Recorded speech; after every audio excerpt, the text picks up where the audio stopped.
വരാനിരിക്കുന്ന തെരഞ്ഞെടുപ്പുകൾ മുന്നിൽ കണ്ടുകൊണ്ട് കൂട്ടിയും കിഴിച്ചും കോൺഗ്രസ് നേതാക്കൾ പല ദിക്കിലൂടെ പല നേതാക്കളിലൂടെ ഒരു വഴിക്കെത്താൻ ശ്രമിക്കുകയാണ്.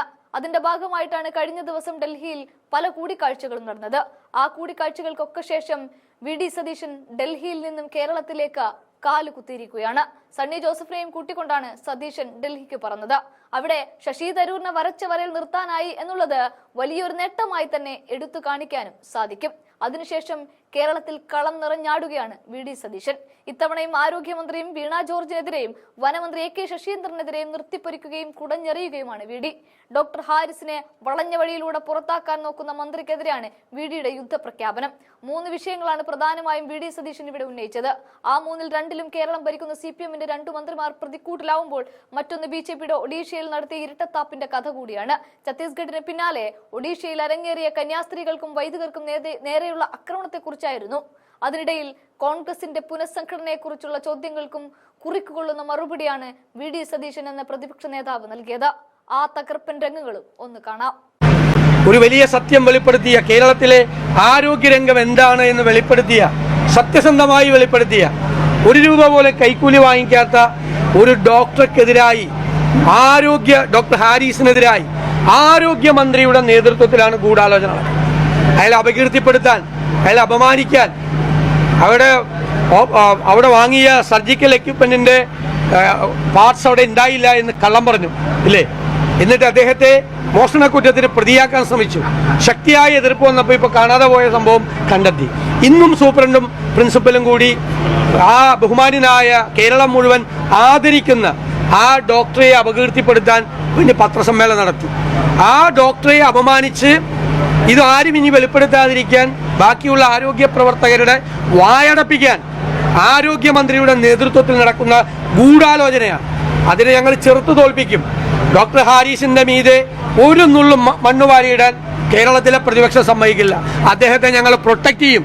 കാരണം ആരോഗ്യ കേരളം വെന്റിലേറ്ററിലാണ് എന്നുള്ള ദുഃഖകരമായ വെളിപ്പെടുത്തലാണ് അദ്ദേഹം നടത്തിയത്. മുന്നറിയിപ്പാണ്. അത് മനസ്സിലാക്കി നടപടികൾ സ്വീകരിക്കേണ്ടതിന് പകരം അദ്ദേഹത്തെ വേട്ടയാടാൻ വേണ്ടി നടത്തുന്ന ഈ ശ്രമങ്ങളെ ഞങ്ങൾ എന്തു വില കൊടുത്തും സംരക്ഷിക്കും. മൂന്നാമതൊരു കാര്യം പറയാനുള്ളത്, ഇവിടുത്തെ BJP നേതാക്കന്മാരൊക്കെ എവിടെ പോയി? ഇന്നലെ ഒഡീഷയിൽ വീണ്ടും 2 മലയാളി വൈദികരെ, 2 കന്യാസികളെ വീണ്ടും ബജരംഗ് ദൾ പ്രവർത്തകർ ആക്രമിച്ചിരിക്കുക. അവരെ ക്രൂരമായി മർദ്ദിച്ചു. ഒരു ചടങ്ങിൽ പങ്കെടുക്കാൻ, ഒരു ഗ്രാമത്തിൽ മതപരമായൊരു ചടങ്ങിൽ പങ്കെടുക്കാൻ പോയവരെ ഗ്രാമവാസികളുടെ എതിർപ്പ് മറികടന്ന് അവിടെയുള്ള 70ഓളം വരുന്ന ബജരംഗ് ദൾ പ്രവർത്തകർ ആക്രമിച്ചു. 3 മണിക്കൂർ നേരം തടഞ്ഞു വെച്ചു. പോലീസ് കേസെടുത്തിട്ടില്ല. അതിനു മുമ്പിൽ വഴികാട്ടിയായി വന്ന ബൈക്കിന്റെ പെട്രോൾ മുഴുവൻ ഊറ്റിക്കളഞ്ഞു. ഇവരുടെ ഫോൺ പിടിച്ചെടുത്തു. ക്രൂരമായി അവരെ മർദ്ദിച്ചു. 2 കന്യാസിമാരെയും 2 വൈദികരെയും, മലയാളികളായ വൈദികരെയും. അപ്പൊ ഞങ്ങൾ പറഞ്ഞിരിക്കുന്നത്, കഴിഞ്ഞ 835ാമത്തെ സംഭവമാണ്. 1 വർഷത്തിനകം രാജ്യത്തിന്റെ വിവിധ ഭാഗങ്ങളിൽ BJP ഭരിക്കുന്ന സംസ്ഥാനങ്ങളിൽ ക്രൈസ്തവർക്ക് നേരെ നടക്കുന്നത്. എവിടെ പോയി കേന്ദ്രമന്ത്രിമാർ കേരളത്തിലെ? എവിടെ പോയി രാജീവ് ചന്ദ്രശേഖർ? ഞങ്ങൾ പറഞ്ഞതല്ലേ സത്യം? എന്നിട്ട് ആട്ടിൻതോലിട്ട ചെന്നായികളെ പോലെ അരമനയിൽ പോയി കേക്ക് കൊടുക്കാൻ പോവാ. ഇതെല്ലാം ചെയ്തു വെച്ചിട്ട് ഇത് സംഘപരിവാർ അജണ്ടയാണ്, BJP അജണ്ടയാണ്. ഇതൊരു ഹിറ്റ്ലർ രീതിയാണ്, ഒരു സിയോണിസ്റ്റ് രീതിയാണ്. ഒരു പൊതുശത്രുവിനെ ഉണ്ടാക്കിയ പൊതുശത്രുവിനെ വേട്ടയാടുക എന്ന ജർമ്മനിയിൽ നടന്നതുപോലെ ഇന്ന് രാജ്യത്ത് ക്രൈസ്തവർ വേട്ടയാടപ്പെടുകയാണ്. അതിശക്തമായ പ്രതിഷേധം രാജ്യം മുഴുവൻ ഉയരും എന്നാണ് ഞങ്ങളുടെ പ്രതീക്ഷ. ഞങ്ങൾ അവരുടെ കൂടെ, അവർക്ക് സംരക്ഷണവുമായി നിൽക്കും. അതാണ് BJPയുടെ പൊള്ളത്തരമാണ് ഇപ്പോൾ തുറന്നു കാട്ടപ്പെട്ടിരിക്കുന്നത്. തൃശ്ശൂരത്തെ നേരത്തെ സൂചിപ്പിച്ചല്ലോ, അതിൽ നിയമ നടപടിയിലേക്ക് പോകുന്നുണ്ടോ? ഉറപ്പായിട്ട് അതിനെക്കുറിച്ച് ആലോചിക്കും. അതിനെക്കുറിച്ച് പഠിച്ചതിനെക്കുറിച്ച് ആലോചിക്കും.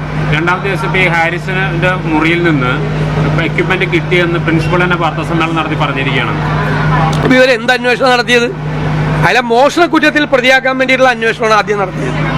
അപ്പൊ അദ്ദേഹം ഉറപ്പിച്ചു പറഞ്ഞപ്പോഴും ഇല്ലേ, ഒരു സ്ഥലത്തും പോയിട്ടില്ല, എല്ലാം ഇവിടെയുണ്ട്. 1 രൂപ കൈക്കൂലി വാങ്ങിക്കാത്ത ഒരാളെ കുറിച്ച്, രോഗികൾക്ക് വേണ്ടി എന്തും ചെയ്യാൻ മടിക്കാത്ത, എന്ത് വേണമെങ്കിലും അവർക്ക് വേണ്ടി ചെയ്യാൻ ശ്രമിക്കുന്ന ഒരാളെ കുറിച്ച്, രോഗികൾക്ക് വേണ്ടി ജീവിക്കുന്ന ഒരാളെ കുറിച്ച്, ഒരു ബൈക്കിൽ മെഡിക്കൽ കോളേജിൽ എത്തുന്ന ഒരാളെ കുറിച്ച് ആണ് മോഷണക്കുറ്റത്തിൽ പ്രതിയാക്കി വേട്ടയാടാൻ ശ്രമിച്ചത്. കഫീൽ ഖാനെ BJP സർക്കാർ വേട്ടയാടിയതിനേക്കാൾ ക്രൂരമായിട്ടാണ് പിണറായി സർക്കാർ, എന്തായിരുന്നു ബഹളം കഫീൽ ഖാനെ വേട്ടയാടിയപ്പോൾ, അതിനേക്കാൾ ക്രൂരമായിട്ടാണ് ഡോക്ടർ ഹാരിസിനെ ആരോഗ്യമന്ത്രിയുടെ നേതൃത്വത്തിൽ ഈ വേട്ടയാടുന്നത്. ഗൂഢാലോചന നടത്തി വേട്ടയാടുക. മുഖ്യമന്ത്രി പിണറായി വിജയനോട് എൻ്റെ അഭ്യർത്ഥന, ആരോഗ്യ മന്ത്രിയോട് ഈ ഹീനമായ നീക്കത്തിൽ നിന്നും പിന്മാറണം എന്നങ്ങ് ആവശ്യപ്പെടണം. മറ്റൊരു വിഷയം, ചേലക്കരയിലെ കാട്ടാനപ്പേടിയിലാണ് ജനങ്ങൾ. സംസ്ഥാനത്തുടനീളം വ്യാപകമായ വന്യജീവി ആക്രമണമാണ്. ഒരു നടപടിയും ചെറുവിരൽ അനക്കുന്നില്ല. അതുകൊണ്ടാണ് ഞങ്ങൾ മലയോര സമരയാത്ര നടത്തിയത്.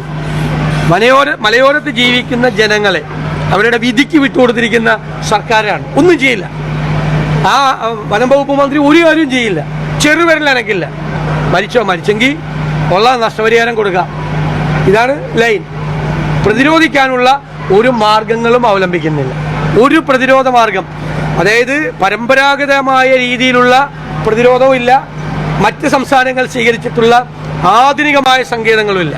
കേരളത്തിലെ വന്യജീവി സംഘർഷം, വന്യജീവി ആക്രമണം എങ്ങനെ നേരിടാൻ പറ്റും എന്ന് കേരളത്തിലെ പ്രതിപക്ഷം UDF ഒരു വർക്ക്ഷോപ്പ് നടത്താൻ പോവുകയാണ്.